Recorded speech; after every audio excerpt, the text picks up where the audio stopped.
Friends, welcome to SudhaSri kitchen. இப்போ நீங்கள் பார்த்துட்டு இருக்கிறது கோதுமை மாவு பயன்படுத்தி ஒரு அருமையான ஸ்வீட் ரெசிபி தான் பார்த்துருக்கோம். ரொம்ப சூப்பராக இருக்கும். நம்ம வீட்டில் சப்பாத்தி மாவு நிறையா இருந்தால் கூட இந்த மாதிரி ஸ்வீட் செஞ்சு அசத்திடலாம் குழந்தைங்களுக்கு. இனிப்பு பிடிக்காத குழந்தைங்க யாராவது இருக்காங்களா? ரொம்ப அருமையாக சீக்கிரமாக செய்யலாம். இதை எப்படி செய்யறதுன்னு வீடியோக்குள்ளே போய் பார்க்கலாமா? இன்றைக்கி கோதுமை மாவு பயன்படுத்தி அருமையான ஸ்வீட் ரெசிபி தான் பார்க்க போகிறோம். அதுக்கு முதல்ல 2 கப்பு கோதுமை மாவு பவுலில் சேர்த்துக்கலாம்.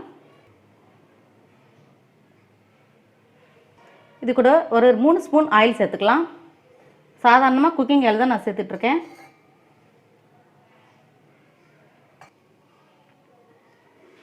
கொஞ்சமாக உப்பு சேர்த்துக்கலாம், நிறைய வேண்டாம், கொஞ்சமாக சேர்த்தா போதும். ஏன்னா ஸ்வீட் ரெசிபின்றதால நிறையா உப்பு சேர்த்தா நல்லா இருக்காது. இப்போ இது கூட கொஞ்சம் கொஞ்சமாக தண்ணி சேர்த்து நம்ம சப்பாத்தி மாவு பதத்துக்கு நல்லா பிசைஞ்சு எடுத்துகிட்டு வந்துடுவோம். இப்போ சப்பாத்தி மாவு பதத்துக்கு நம்ம நல்லா பிசைஞ்சு வச்சுட்டோம். கொஞ்சமாக ஆயில் எடுத்து இது மேலே நம்ம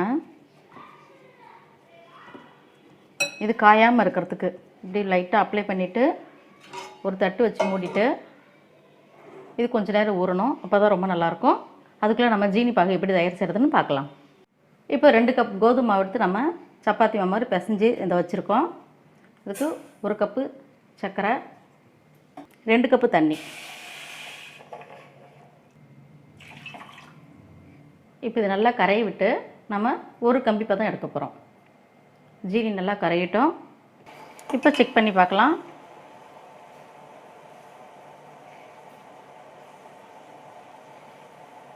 கொஞ்சம் அப்படி லைட்டாக கம்பி பதமாக இருக்குது.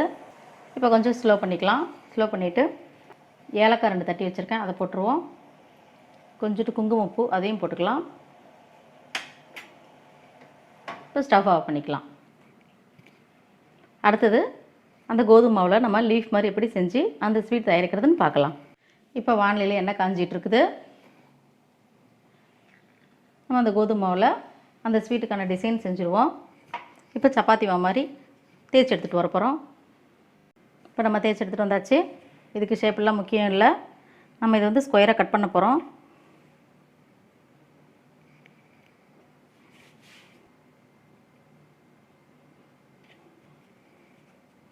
இந்த ஓரமாக இருக்கிற மாவுலாம் எடுத்துருவோம்.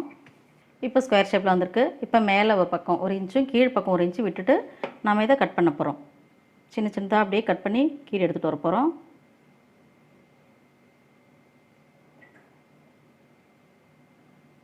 இப்போ இதை கட் பண்ணி எடுத்துகிட்டு வந்தாச்சு. கொஞ்சம் லைட்டாக அதை ஃப்ரீ பண்ணி விட்டுருவோம். இப்போ வந்து இதை வந்து இந்த பக்கம் கொண்டு வந்து மடித்து விட்டுறணும். அடுத்து மறுபடியும் இன்னொரு மடிப்பு மடித்து எடுத்து வந்து இப்படி விட்டுறணும். அதுக்கப்புறம் மேல் பக்கம் இப்படி உள் பக்கம் இப்படி மடித்து இப்போ லீஃப்க்கு மேலே இருக்கக்கூடிய கூராக இருக்கும்ல அப்படி செஞ்சுட்டு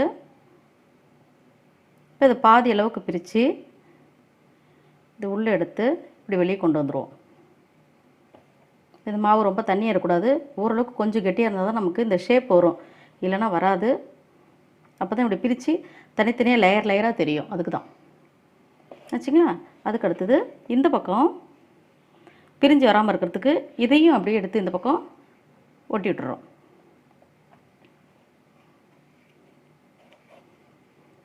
ரொம்ப ரொம்ப ஈஸியாக இருக்கும். இந்த மாதிரி நம்ம எல்லாம் செஞ்சு எடுத்துகிட்டு வந்து பொரிக்கலாம். இப்போ எண்ணெய் காஞ்சிருச்சு. நான் லோ ஃப்ளேமில் தான் வச்சுருக்கேன். இந்த மாதிரி நம்ம ரெடியாக வச்சுருக்கோம். கோதுமை மாவில் குட்டி குட்டியாக லீஃப் மாதிரி செஞ்சு டிசைன் செஞ்சு வச்சுருக்கோம். இதை ஒன்றுனா எண்ணெயில் போட்டு பொரித்து எடுத்துக்கலாம்.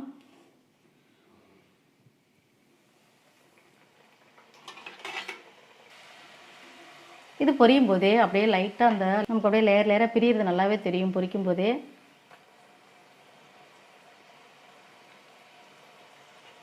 இது மீடியம் ஃப்ளேம்லேயே நம்ம வச்சு பொரித்து எடுத்துக்கணும். பார்த்திங்களா, அழகாக லேயராக வருது. இப்போ செவக்க பொரிச்சாச்சு. இதை நம்ம எடுத்துருவோம். எண்ணெயெல்லாம் வடிச்சிட்டு இப்படி எடுத்து வச்சுக்கலாம். இதே மாதிரி எல்லாத்தையும் பொரிச்சிட்டு வந்துடுவோம். இப்போ எல்லாத்தையும் நம்ம பொரிச்சு எடுத்தாச்சு. அடுத்தது என்ன செய்யுதுன்னு பார்க்கலாம். இப்போ ஏலக்காய், குங்குமப்பூ எல்லாம் போட்டு நம்ம ஒரு கம்பி பதத்துக்கு நம்ம பாகு காய்ச்சி வச்சுருக்கோம். இப்போ அதில் இந்த டிசைன்லாம் சேர்த்துக்கலாம். இப்போ இந்த பாகில் நம்ம ஒரு நிமிஷம் வச்சுட்டு தனியாக எடுத்துருவோம். ரொம்ப நேரம் ஒரு நாள் நல்லா இருக்காது. இப்படி இருந்துச்சுன்னா தான் நமக்கு மேலே நல்லா முறுமுறுனும் உள்ளே நல்லா சாஃப்டாகவும் இருக்கும். இந்த மாதிரி எல்லாத்தையும் எடுத்து வச்சுருவோம்.